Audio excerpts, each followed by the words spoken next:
Beauté, beauté les Olympanguis, j'espère que vous vous portez bien là où vous êtes et que vous êtes bien relaxés. Je prends le temps de m'écouter. Je prends le temps d'écouter mon guide intérieur. Ce guide, c'est mon cœur qui me parle à chaque instant.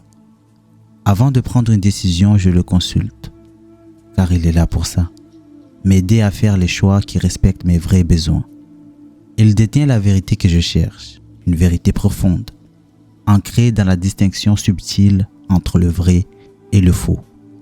Pour qu'il puisse me guider avec justesse, j'apprends à renforcer ma confiance en moi, en m'appuyant sur la sagesse du Bumuntu. Être à l'écoute de soi, c'est aussi savoir dire non aux désirs des autres, surtout si cela ne résonne pas avec mon propre ressenti. Mon corps, mon Intu, est aussi un messager. Il réagit quand je lui impose quelque chose qui ne lui correspond pas. Par exemple, vous l'avez sûrement déjà remarqué, le corps peut refuser certains aliments qui ne lui conviennent pas. De la même manière, si quelqu'un me demande de faire quelque chose dont je n'ai pas envie, il est essentiel d'avoir le courage de dire non, sans colère, mais avec respect. Peut-être que mon refus ne sera pas bien compris, mais cela ne doit pas m'affecter, car le Bumuntu nous apprend que notre mission n'est pas de plaire aux autres, mais de nous respecter. La réaction de l'autre ne doit pas nous faire douter. Je sais, au fond de mon cœur, que je ne veux de mal à personne. Je me respecte en étant honnête avec moi-même. Dire non n'est pas un acte de méchanceté. C'est une marque de respect envers soi. La bienveillance authentique implique de comprendre que chacun de nous perçoit selon ses propres filtres. Être perçu comme gentil ou méchant dépend de l'interprétation de l'autre. Le discernement est donc un travail intérieur que chacun de nous doit entreprendre. Qui salue. Mon lema, mon esprit, c'est toujours ce qui est bon pour moi.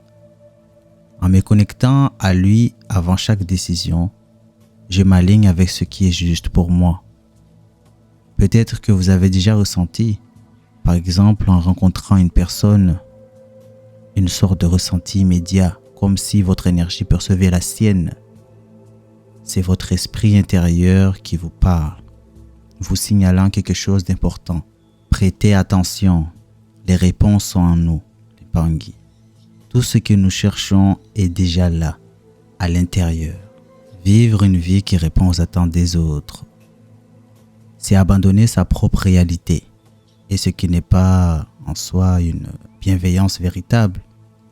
Toujours vouloir plaire, même contre sa volonté, nous éloigne de nous-mêmes.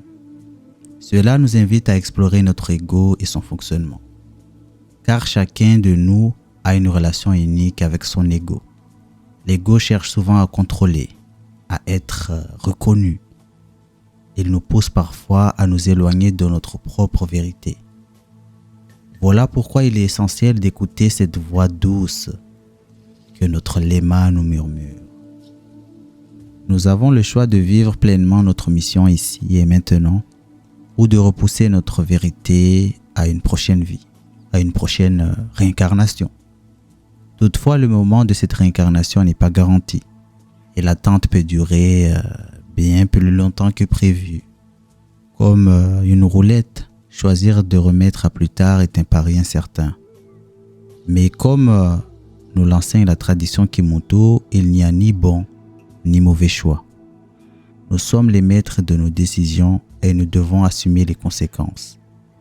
Alors, avez-vous reconnu le langage de votre guide intérieur? L'avez-vous identifié? Écouter cette voix, c'est vivre en harmonie avec soi-même, avec le courage d'être en accord avec son cœur dans l'instant présent.